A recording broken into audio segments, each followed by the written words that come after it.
Chancellor of Doon University, Professor Surekha Dangwal.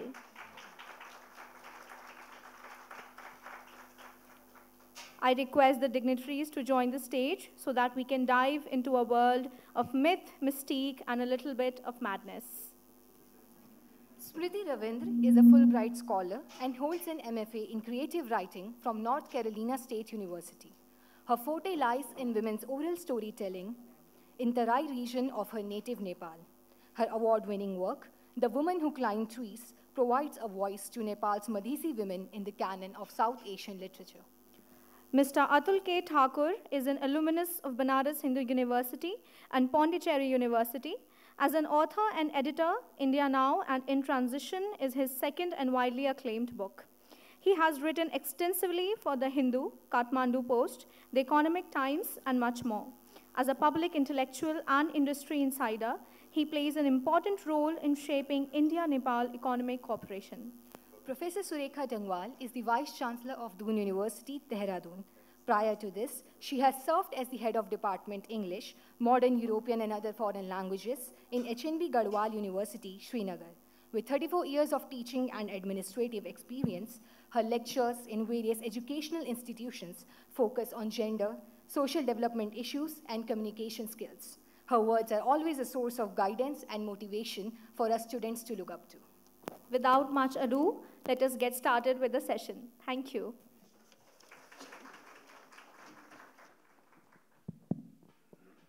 Thank you so much, the student of Doon University. We have been associated with the novels, the fiction, and whatever is being discussed here and what we will be discussing in the next 2 days, couple of days. Doon University is an integral part of this Valley of Words, especially our student of literature and teachers from Doon University. I extend my heartfelt thanks to Dr. Sanjeev Chopra for inviting us here and making Doon University as an associate of this conduct of this Valley of Words. We have with us Atul Thakurji as a lead discussant, and we have Smriti Ravindra. And I congratulate you for writing such a wonderful novel. It is a must read. It is a must read, and it's a debut book of Smriti. But its weaving is so strong, its narratives are so strong, the use of folklore and mythical complexities and the parallels are very strong. I really congratulate you. It's wonderful work, a commendable work done by Smriti. And it would be better because it is a journey of a woman and I must say a girl of 14 years. We can't even say it is a self-discovery or something like that. It is only a girl finding or realizing herself on the way she's meeting such complex situation, be it her marriage, second marriage of a man called Manmohan, 21 years old, and she's 14 years old. But it is a search of space for a girl, her search for her own sexualities, her search for her own identity, and it is again a journey of a fractured identity located on the border of Nepal and India. When you visit any border of Nepal and India, be it Pithoragarh or maybe Gorakhpur or any border we are sharing with Nepal, you will find these complexities, very obvious stories, what Smriti tried to depict in this novel. And it would be better if I'll take comments first from Atul, because we are the reader of this book. And then I'll ask Smriti to share the genesis of this book and the whole story, the whole journey. Thank you, ma'am. First of all, I'm very delighted to be here. This hotel is something very close to our heart. For obvious reason, my chairman is sitting here. I'm heading India Nepal Center at PhDCC, among other things which I do. I do hail from Madhubani. I'm married in Janakpur. I'm one of the factors of roti-beti relation between India and Nepal. But we are meeting for first time, Ravindraji. Smriti ji, many congratulations. Last night I finished reading the book. Whole night I spent on it. And I used the sunshine and peacefully, in calm manner, I read your book. I have so many things to tell about it. The first thing which I would like to ask you, what prompted you to write it and in so elaborated manner? And did you get a chance to read Hari Mohan Jha's Kanyadan and Chaturan Misra, and a communist leader from Madhubani who represented in Lok Sabha also and later became the Union Agriculture Minister? In 1930s, he wrote a book called Kala. And that is also based at Banaras University. I'm an alumni of that university.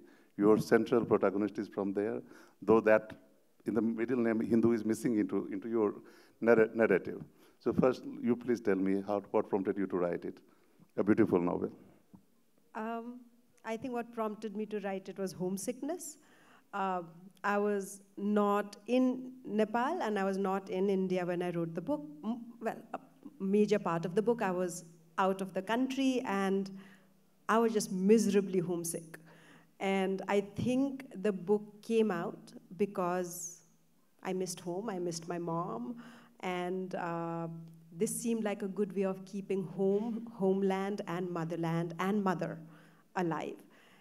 And when I was writing, I also realized that it is impossible to write about women, especially mothers, without imagining what they were like when they were girls. So I spent many afternoons, many evenings, over many years, trying to imagine my mother, who by then had passed, what she must have been and who she must have been as a young girl. And this is a book that came out of that. Yes. Any particular reason to keep the timeline in 1960s and 1970s, when King Mahendra was the king of Nepal? Yes, because that's at least what our history has taught us is King Mahendra did bring a lot of the anti-Indian sentiments into the Nepali politics. And I was curious about that. I grew up when Nepal was a very strong monarchy. And monarchy was an interesting period to grow up. That period was a very interesting period to grow up at because it was one of those times where you could only show adulation for Nepal. You couldn't critique it. As a Madhesi, which is a person with Indian roots or Indian connections, it was a difficult time to be proud of yourself openly. It could get oppressive, it could get difficult, and I grew up in that milieu. And in fact, my father was very worried that if we lived on in Kathmandu, we would be repressed children. So he sent us all to Dehradun. And my fellow schoolmates are here. I am so happy to see Cambridgeites. Hi. So my father sent me to Dehradun to escape the kind of racism that existed in the streets of Kathmandu. And so, yeah. I have written a book that is non-fiction, and it's a number one, it's a number one spot at Amazon in international relation category, in which we have written and we have quoted Ambassador Ras Gotra. He earlier served as India's ambassador to there, and I have co-authored with Ambassador K.V. Rajan. He was also India's ambassador to Nepal. King Mahendra, partially I agree with you, what you said. That's not something beyond the obvious. But he also had another side of the personality. Like he was the person who introduced so many reforms inside Nepal. He was the person who built, who made the cities like Birganj, Viratnagar in true sense. Then he was the person who started a campaign called Go to Madhes. And that brought a lot of Paharis people to Madhes. Asymmetry was there, no doubt about it. I agree with you. I'm also from Madhes only, so I know the ground realities. In an interesting way, you have presented King Birendra as a much noble person that we all admit. In fact, in the first section of my book, we have dealt with that Darbar assassination thing, and we have come out with certain revelations also. What was the real factors, host of factors, and because I have a political conscious mind, so between the lines, I was reading the politics in what you have written, and you have noticeably written one thing, that while he was a good person, he was surrounded by wrong people. I'm not quoting it in literal sense, but you mean to say that. What was that? Who were those wrong people, those who surrounded him? And finally we came to know about that tragedy.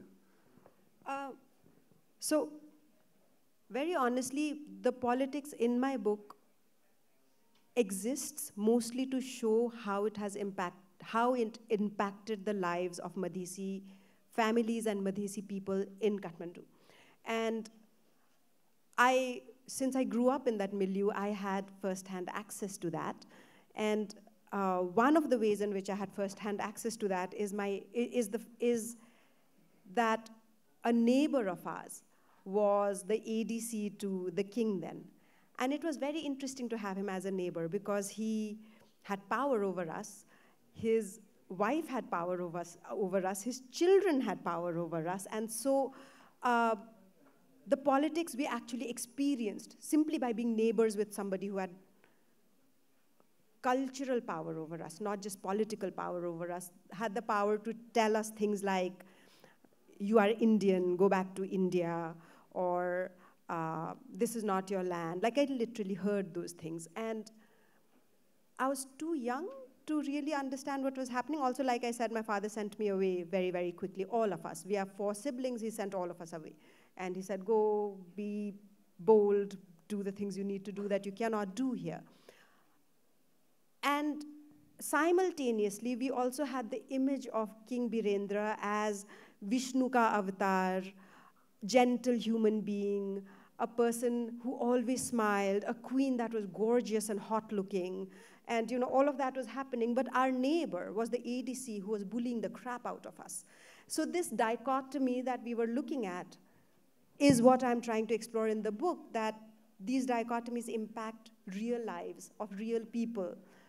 For instance, one of my biggest regrets has always been that I didn't get to spend my childhood with my family, that I had to be sent away. And I was sent away because of politics, something that I began to realize only much later in life, that how much political situations had affected me as a human being. The dichotomy finally culminated as Darbar tragedy in 2001. We have written about it, and you have not gone beyond your observation, because you had the advantage of writing a fiction, unlike me, because I have been dealing with a direct form of narrative that is called non-fiction. So we have counted that thing as one of the factors, that inside conspiracy thing. Then there were other factors like D Company, ISI, Pakistan, role of Pakistan embassy, and certainly that was not possible for King Prince Dipendra to do all this. What happened that unfortunate night, because the king used to be surrounded with more than 500 elite guards headed by an ADC itself. So that was an interesting part which I read in your book. What I missed out, and as a reader, because I kept the present still 420 pages, that means you had written a wonderful book, no doubt about it. Why you missed to comment on Nepal as a republic? Because that was not my agenda. I wasn't writing a book about Nepal as a republic. I was writing a book about Meena, the Madhesi woman who has a Madhesi experience. Okay, but the social equation has changed a lot in recent decades. Yes. You have dealt with 1970s, 1990s primarily, but you know that what happened after Maoist insurgency. Thousands of children especially came to India for their studies to continue, which you did a little before. So I wanted to know if you have planned to do something on that part also, because Nepal has transformed as a country. No longer it is seeing India, seeing towards India only with one prism, that is the Beti Roti lesson. That is very much there, that will exist.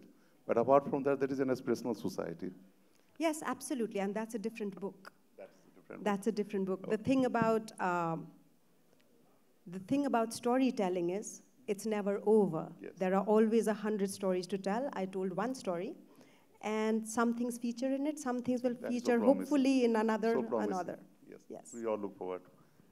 Smriti, I want to know that how you have created this beautiful space, the woman who climbed trees when she stepped off the house every night, and then she climbed trees, and in your author's note you mentioned that the space is so lovely, so without worry, so far away.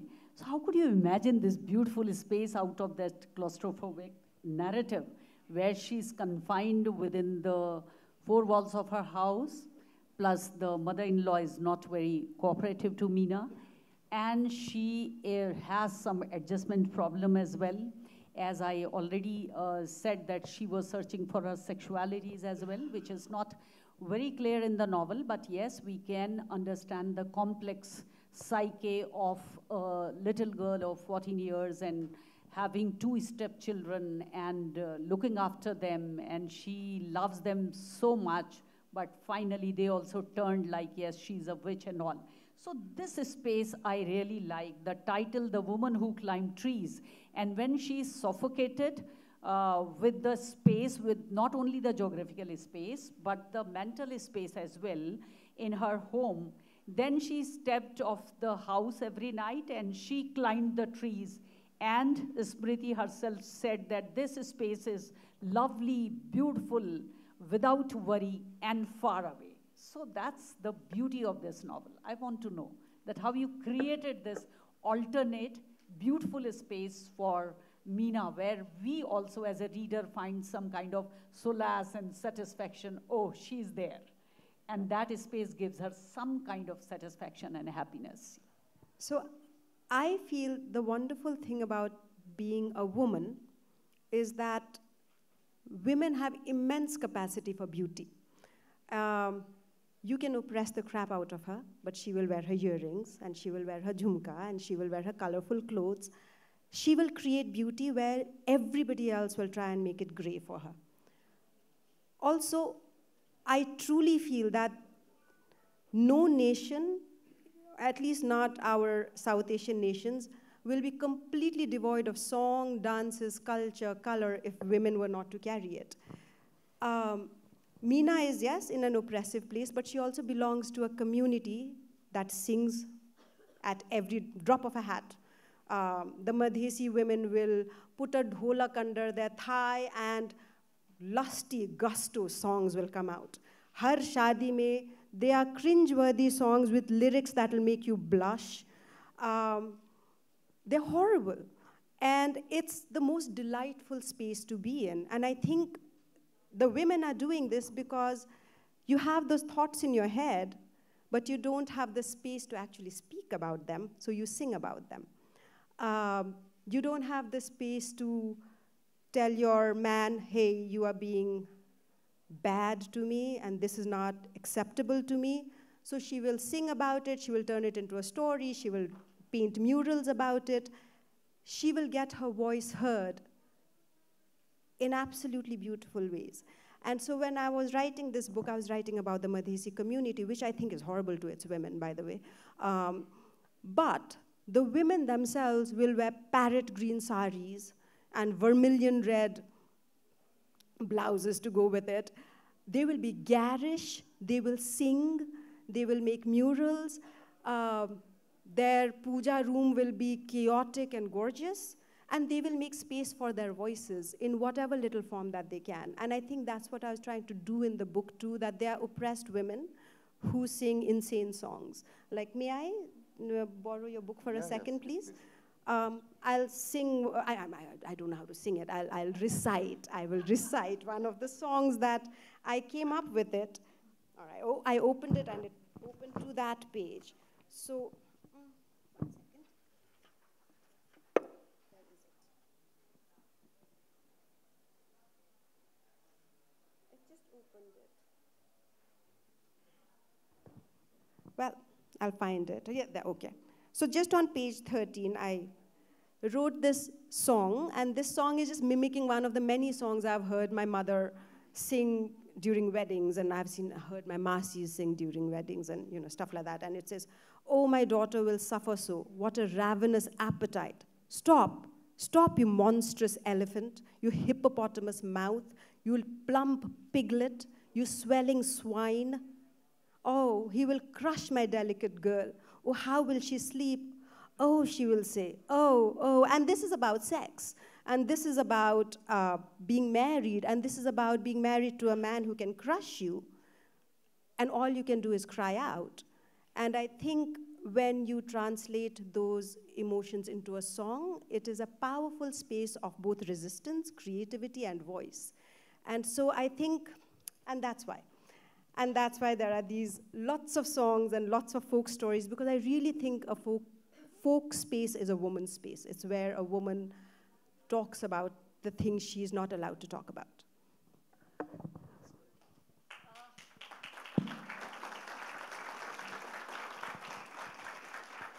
One more curiosity as a reader is Meena's relationship with Kumud.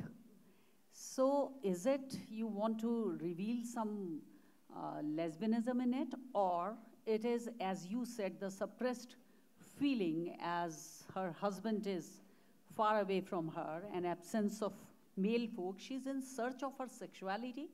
Or what is this? This is unexpressed feelings? So this is a question I get asked every time. Like this is everyone's favorite question. But I think what I'm trying to get at least in my head, that's what I was trying to get at, is we live in a society जिसमें बस शादी हो जाती है. शादी के पहले ना कोई बताता है. Pleasure is not a part of our conversation. But pleasure is a part of everybody's body and everybody's desire. Everybody wants pleasure in this life. And marriage is the only way that allows pleasure to us in this world, in our society at least. So there's no exploration. There is no license. There are no, nothing. You just get married one day, and so it's not pleasurable. It's torture, because you have married without knowledge, without exploration. And I think in a society like ours, where not so much anymore, but actually I don't know if not so much anymore or not. I actually don't know. I don't know if things have changed that much or not changed that much. But in my book, there are women, they are coming of age, they are seeking, they are trying to explore, but there is no place, there is no license to explore. So where do you explore? Then you explore within the safety of your house, with people that you feel safe with. You can't explore with other guys. You can't explore with outsiders. So you explore within the safety of your house. You explore with your sister-in-law. You explore with your sister. But for me, it was not so much that this is lesbianism.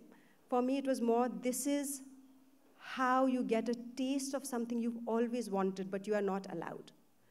And so it is a safe space. And I grew up in girls' hostels.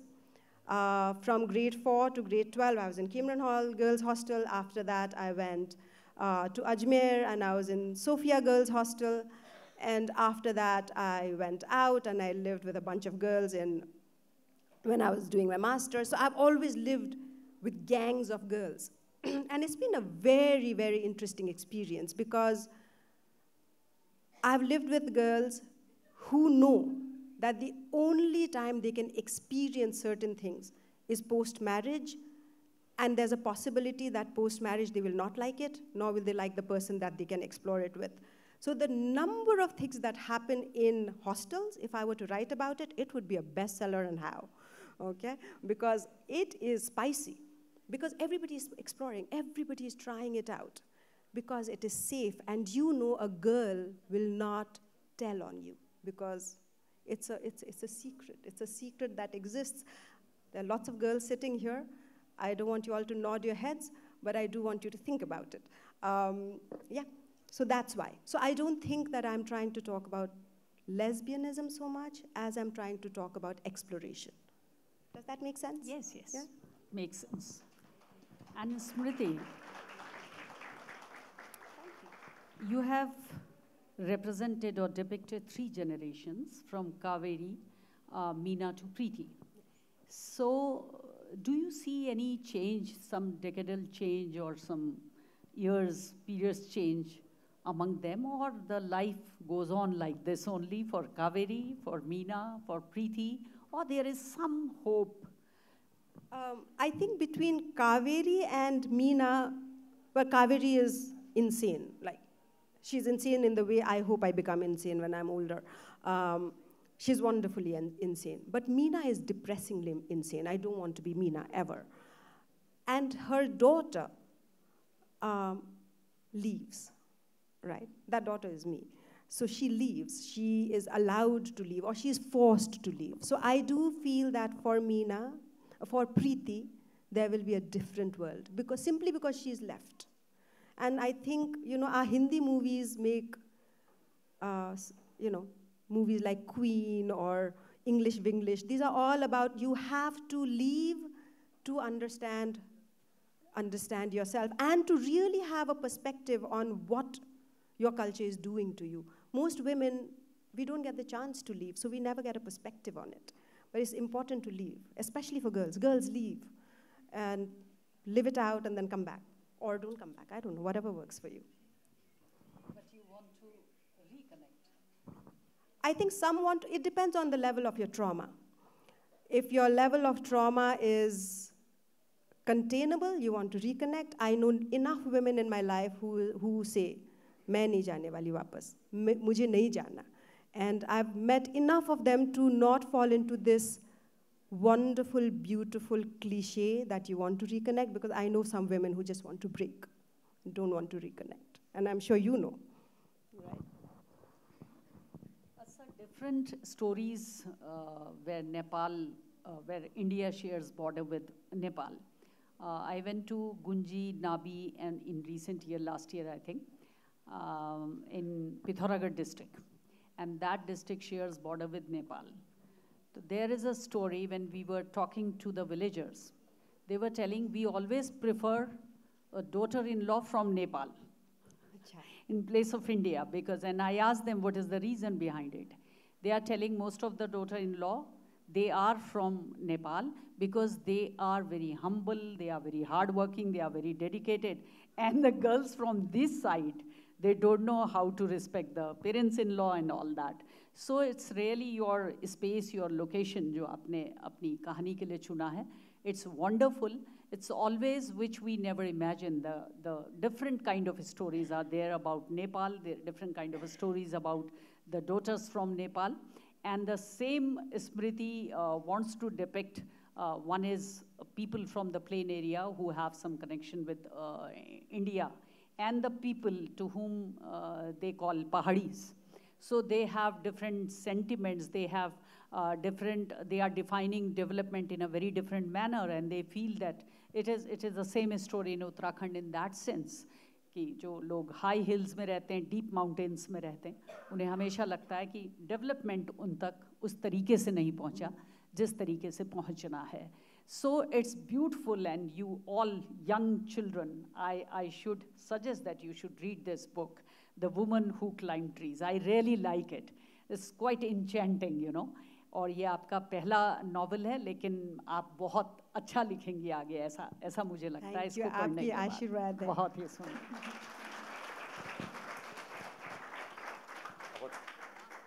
About to me? Yes. Okay, thank you. Before this enlightened crowd, we will open after 2-3 minutes. Just a brief remark. Before this enlightened crowd, I really don't have to tell much about Nepal, because Uttarakhand and Nepal share a very old and very active bond, socio-cultural bond, if not too much into trade and economy side. So one or two things. First, Nepal is a progressive society. Hope Smriti ji will also appreciate it, especially the status of women in that country, because that's the place where you will see women taking the leads in all realms. Second, press is free to an extent. And in 21st century, so many things have happened. Since she has written a novel, and she had a luxury of, flying back into the times and making many things inside the mind. That's the beauty of a fiction writing. And she has succeeded. Remarkably, she has succeeded. And prose, as you have said, is beautiful. It reads so well. And I almost completed it in a single sitting, two sitting. Yesterday only, I confess it, I read the book yesterday only. I was very busy with something for the last 1.5 months, but I could manage to read each and every page of it. I am coming from political and economic side, who has been working in Nepal for the last 16, 17 years in different capacities. So I read between the lines, and I wish that I get more time to discuss with you. But yes, you as a writer, you have succeeded to bring best out of their minds, what they wanted to tell, you brought them on the papers. We'll open up for questions, if you have, starting with you.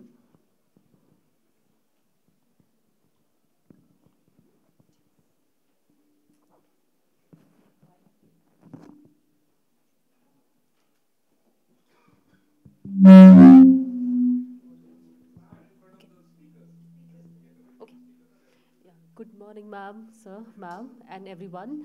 My question is, how does Meena's story contribute to discussion about representation, inclusivity, and diversity? And plus, what sort of ethical consideration arise while writing this story? This is my question.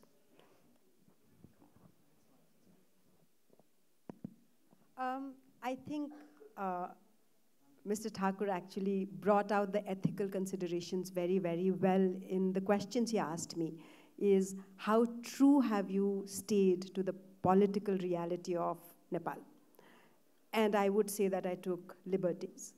And my timelines definitely are not accurate because I use the timeline to suit my story's timeline, and those are questions that I had to grapple with as I was writing. How much do I twist? How much do I reveal? How much do I tell? So that was, in a weird way, an ethical decision I had to make. So that. Your question about how much is it inclusive, I really hope it is inclusive. I think just about writing about women, you become inclusive. But it's also writing about women who are already at the margins. So there is that part of it. I really do hope readers think it is inclusive. Yeah. Next one. Yes. You can get the mic, please. Yeah. Okay. So, I found the folk songs being quite interesting. Because I think in all cultures, women resist patriarchy through folk songs, and it's kind of like, in the Western context, the genre of rap is, of course, more commercialized now, but this kind of Madhesi folk song thing, it kind of has this, it resonates, considering the kind of lyrics. And so I would like to know, how frequently have you explored this in your book, the context of women, Madhesi women resisting patriarchy? Well, at the heart of it, that's what the book is about. So, all of it, I think. So most of it is around, all of it is around that.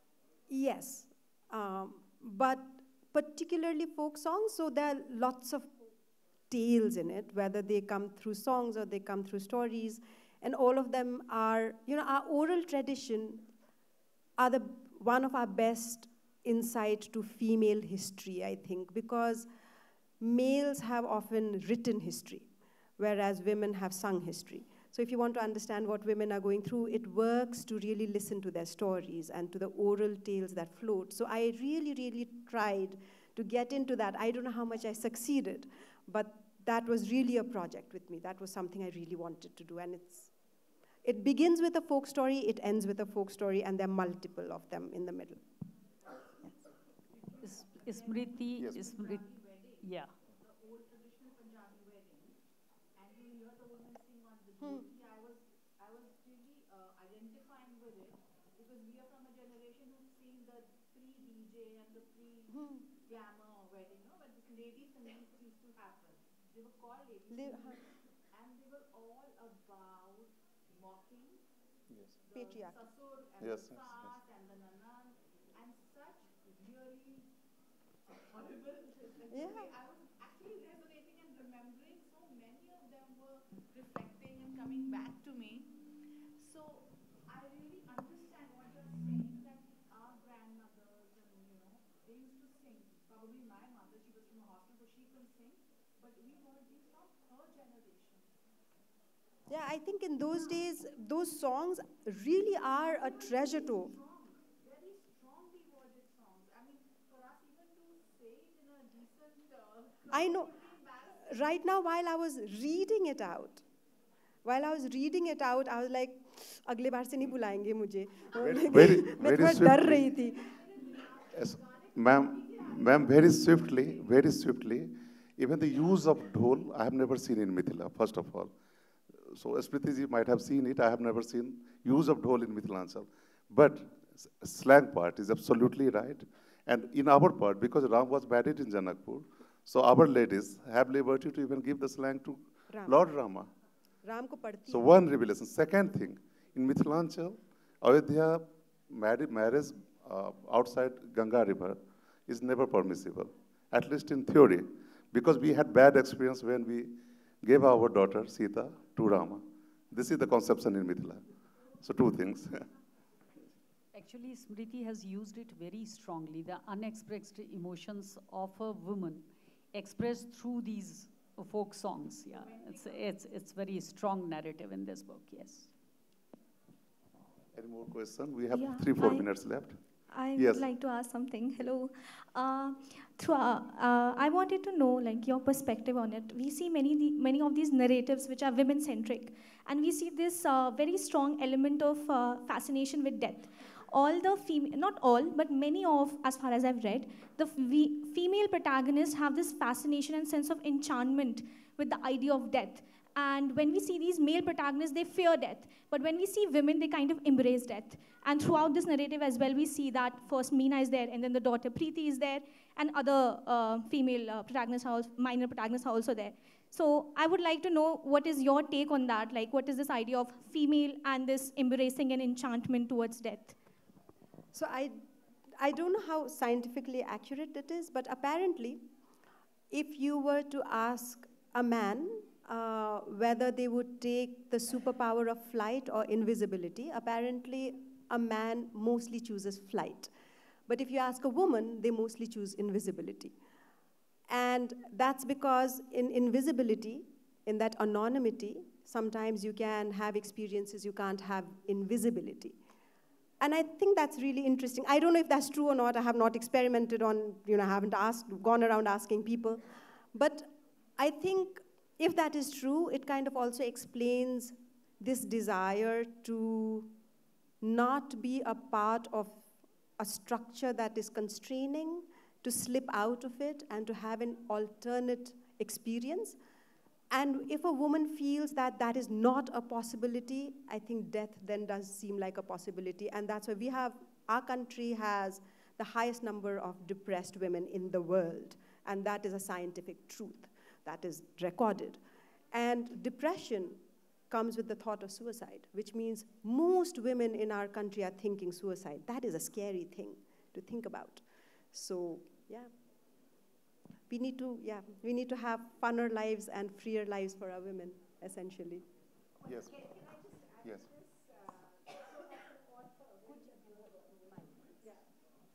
Sorry. So, as an author, I would say that this is very much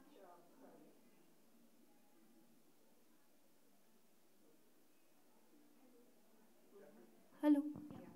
Okay, so this is just giving another point of view, and I totally agree with you that, depression is something which both men and women in this country suffer from, not just exclusively women, but also it goes undiagnosed in a lot of men because they carry sometimes a burden that they cannot express because they're supposed to be these masculine figures who are supposed to take the burdens of the world, and that can also lead to depression. But the kind of books that, so there is a choice when you are an author. I'm just giving another point of view.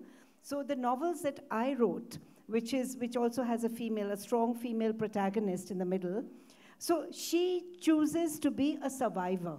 So that is a choice you have to make as an author. So, your novel can be talking about a particular set of circumstances, which can be depressing, which can be difficult. So like the protagonist that I had, Simran Singh, and she's a social worker who goes into, and these became thrillers. And so these novels, she goes out and she starts resolving issues, and she decides to become a survivor, takes that very difficult decision, dealing with things like female infanticide, also difficult issues. So gender-based issues. So I think this is very much the way the author wants the novel to work.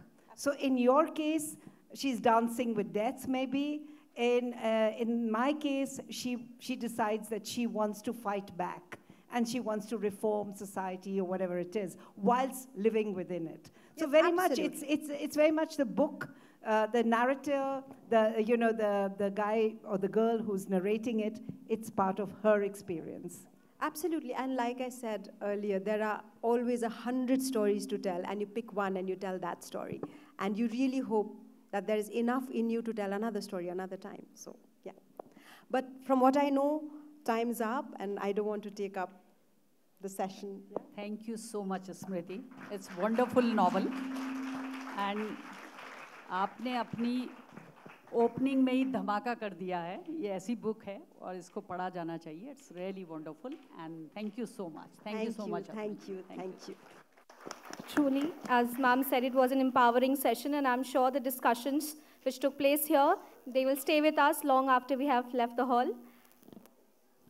To present a token of appreciation for the WOW English Fiction category awardee, we have Mr. Hemant Kocher, President, Cambrian Hill Alumni Association, Chairman, PhD, Chamber of Commerce and Industry, and MD of Madhuban Hotel.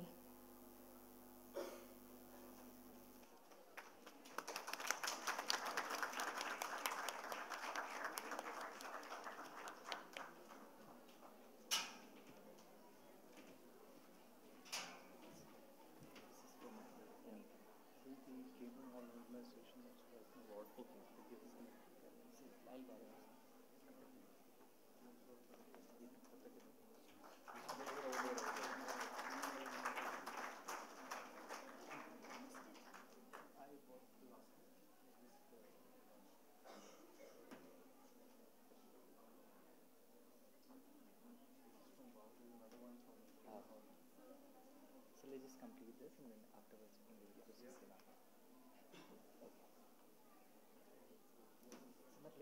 Award le lo.